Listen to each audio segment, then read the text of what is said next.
capítulo 2. El alfarero y el barro.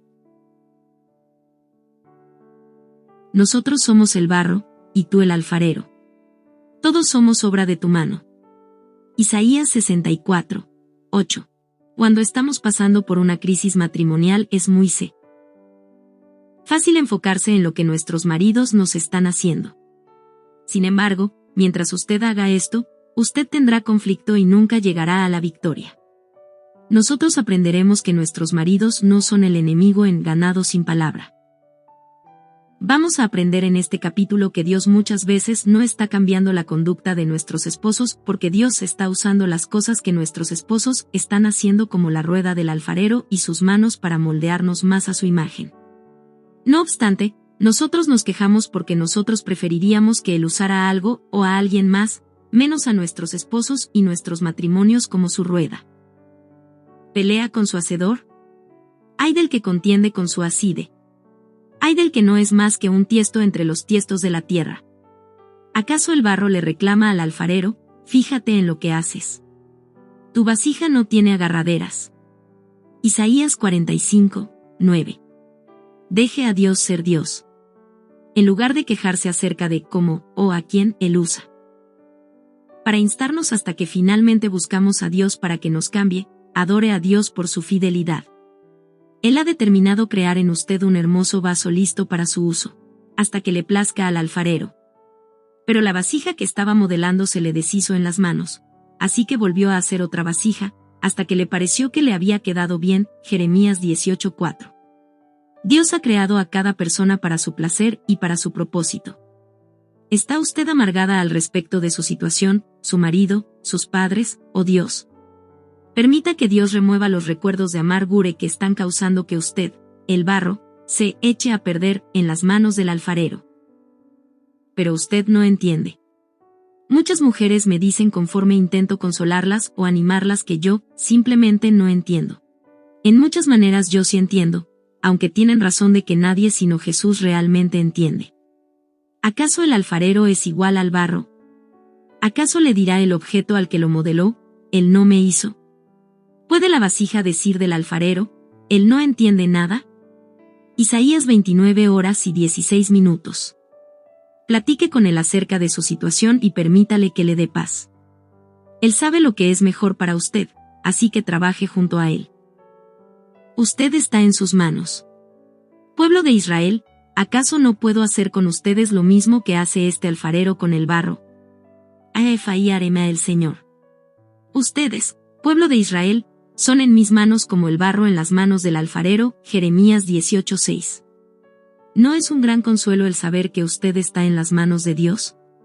Aunque su esposo pueda decirle que a él no le importa, o si la trata como si no le importara, a su Señor sí le importa a usted. Mi esposo, Dan, comparte en el video 4 la verdad acerca de lo que su esposo está realmente pensando o sintiendo. Solo los humildes. Humíllese a sí misma. Si mi pueblo, que lleva mi nombre, se humilla. 2 Crónicas 7:14. Gente altiva y con deseos de satisfacer su voluntad propia no entienden la palabra sin el Espíritu. Para conocer la mente de Dios necesitamos humildad. La humildad será probada. Y te humilló y te puso a prueba para conocer lo que había en tu corazón, y ver si cumplirías o no sus mandamientos. Deuteronomio 8:2. La humildad la salvará a usted. Porque Dios humilla a los altaneros, y exalta a los humildes. Job 22:29. La humildad fortalecerá su corazón. Tú, Señor, escuchas la petición de los indefensos, les infundes aliento y atiendes a su clamor. Salmo 10:17. Solo el humilde será exaltado. De sus tronos derrocó a los poderosos, mientras que ha exaltado a los humildes. Lucas 1:52. Solo a los humildes se les dará la gracia que necesitan. Pero Él nos da mayor ayuda con su gracia. Por eso dice la Escritura, Dios se opone a los orgullosos, pero da gracia a los humildes. Humíllense delante del Señor, y Él los exaltará. Santiago 4, 6,10. La humildad tiene sus raíces en el espíritu. En fin, vivan en armonía los unos con los otros, compartan penas y alegrías, practiquen el amor fraternal, sean compasivos y humildes. 1 Pedro 3:8. Sin embargo, la falsa humildad será manifestada como justicia propia. Arrogancia espiritual. Más de la mitad de los que vienen a nuestro ministerio por ayuda para restaurar sus matrimonios exhiben arrogancia espiritual o justicia propia. Esto es a lo que yo me refiero como espíritu de fariseo. Damas, esto es muy peligroso. Esto impedirá que Dios se mueva en sus matrimonios hacia la restauración, y es lo que realmente está alejando a sus maridos. Dios me mostró, en su palabra, que Jesús era áspero, crítico y se oponía a solamente un grupo de individuos, los fariseos. Y yo era uno de ellos. Hay tantas mujeres cristianas que fingen ser espirituales en el exterior, pero son inmundas en el interior.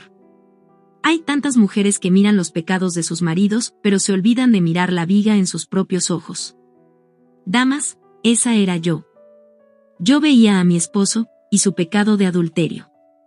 Sin embargo, nadie podía ver mi contención, mi engaño, o mi arrogancia espiritual. Otros me veían, y yo me veía a mí misma, como la pobre víctima, quien había sido abandonada y a quien habían engañado. Pero yo, en mi justicia propia, estaba dispuesta a perdonar. Yo era quien estaba desesperadamente tratando de sostener unida a mi destruida familia. Yo era la que estaba esperando, con los brazos abiertos, para perdonar a mi esposo, el pecador, cuando él recobrara el sentido, arrepintiéndose y regresando a la casa desde el campo lejano donde estaba. Escriba, farisea, sepulcro blanqueado.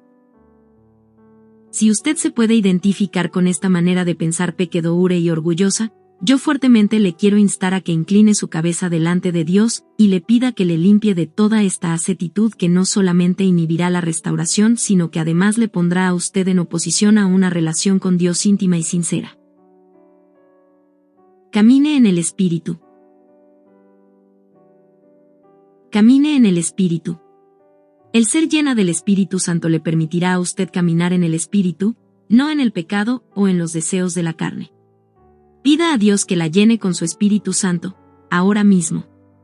Infundiré mi espíritu en ustedes, y haré que sigan mis preceptos y obedezcan mis leyes. Ezequiel 36:27. Camine por el Espíritu. Así que les digo, vivan por Espíritu. Y no seguirán los deseos de la naturaleza pecaminos. Gálatas 5:16. Ore. Si mi pueblo, que lleva mi nombre, se humilla y ora. 2 Crónicas 7:14. En el curso de ánimo de ministerios de Ristau. Ración. Todas las mujeres cuyos esposos han estado con otra mujer, oraron para que sus vientres fueran cerrados. Todos fueron cerrados, excepto uno. Dios usó a este hijo como la herramienta para restaurar a esa familia.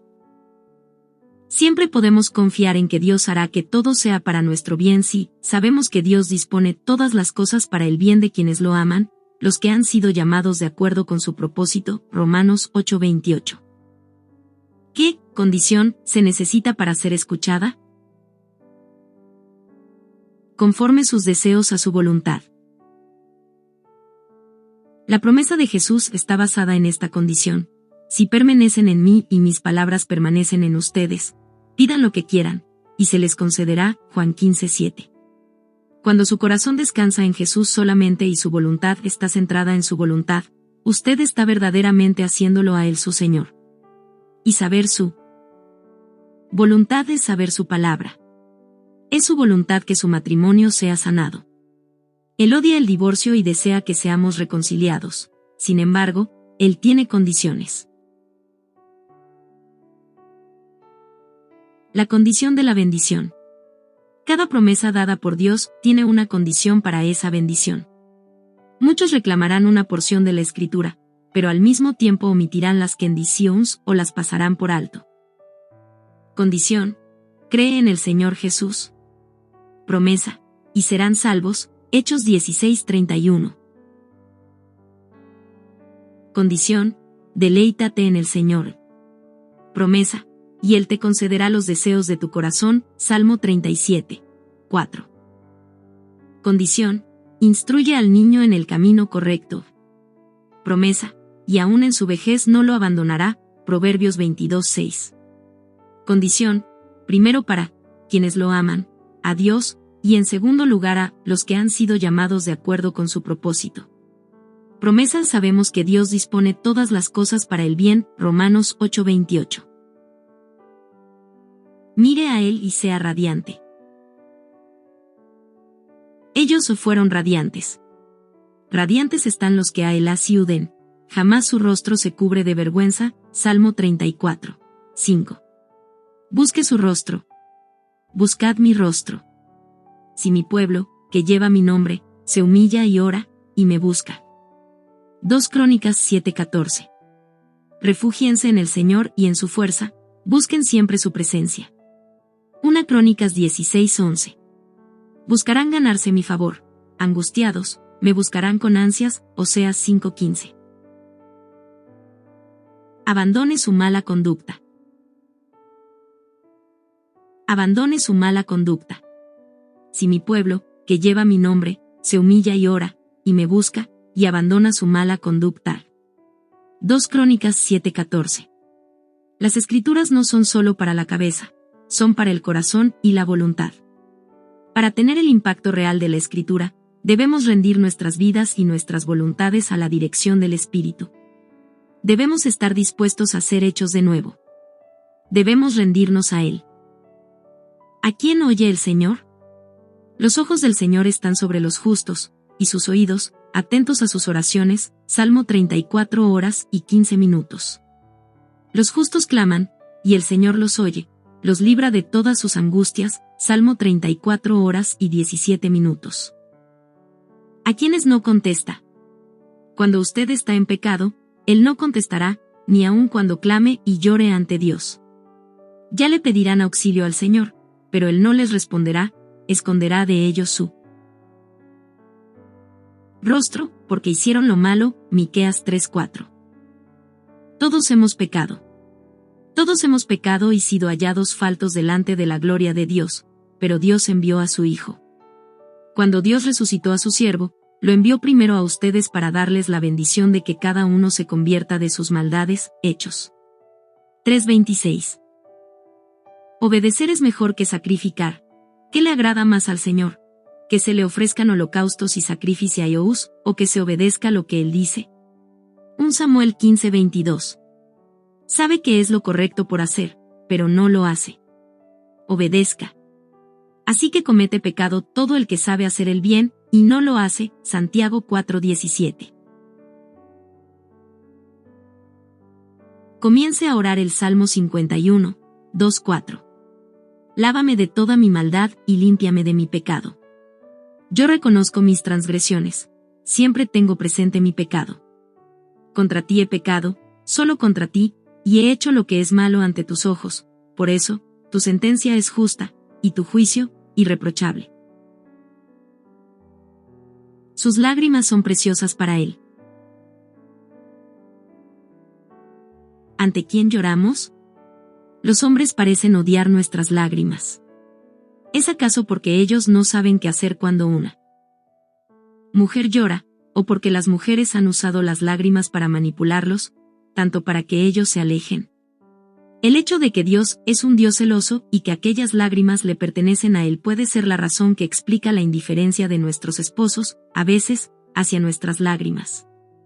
Llamarás, y el Señor responderá, pedirás ayuda, y Él dirá, aquí estoy. Isaías 58:9. No dejes de clamar al Señor por nosotros. 1 Samuel 7:8. Esta victoria puede tomar más tiempo para ser manifestada en la carne. Esperamos las cosas que no se ven. Esto necesitará nuestra fe en Dios. Llore delante de Él solamente, no delante de su esposo. Solo Dios tiene el poder de cambiar su situación. Mis lágrimas. Cansado estoy de sollozar. Toda la noche inundo de lágrimas mi cama, mi lecho empapo con mi llanto. Salmo 6:6. Mis lágrimas son mi pan de día y de noche. Salmo 42:3. Toma en cuenta mis lamentos, registra mi llanto en tu libro. ¿Acaso no lo tienes anotado? Salmo 56:8. El que con lágrimas siembra, con regocijo cosecha. Salmo 126:5. Ahora viene Efa y Arema el Señor, vuélvanse a mí de todo corazón, con ayuno, llantos y lamentos. Joel 2:12. Para encontrar un más grandioso caminar e intimidad con el Señor, visite nuestra página de internet temprano en la mañana para leer nuestro devocional diario que está escrito especialmente para aquellas en crisis matrimonial. Moje sus pies. María Magdalena fue elogiada por Jesús por sus lágrimas. Llorando, se arrojó a los pies de Jesús, de manera que se los bañaba en lágrimas. Luego se los secó con los cabellos, también se los besaba y se los ungía con el perfume. Ella me ha bañado los pies en lágrimas y me los ha secado con sus cabellos. Lucas 7:38,44. Lágrimas, clamor y gemidos. Usted debe encontrar y escribir las escrituras que le ayudarán a entender la sentida sinceridad necesaria cuando clamamos a Dios, especialmente por la salvación de nuestros esposos o por un matrimonio en problemas o destrozado. Conforme usted las lea, marque aquellas que mueven su corazón y memorícelas durante el tiempo de oración, de rodillas, delante del Señor. Debemos orar, clamar a Dios. Compromiso personal, permitir a Dios que me cambie. Basada en lo que he aprendido de la palabra de Dios, me comprometo a permitir a Dios que me cambie a través de cualquier medio o a través de cualquier persona que Él escoja. Yo enfocaré mi atención en cambiarme a mí misma en lugar de cambiar a mi esposo o a otros alrededor de mí.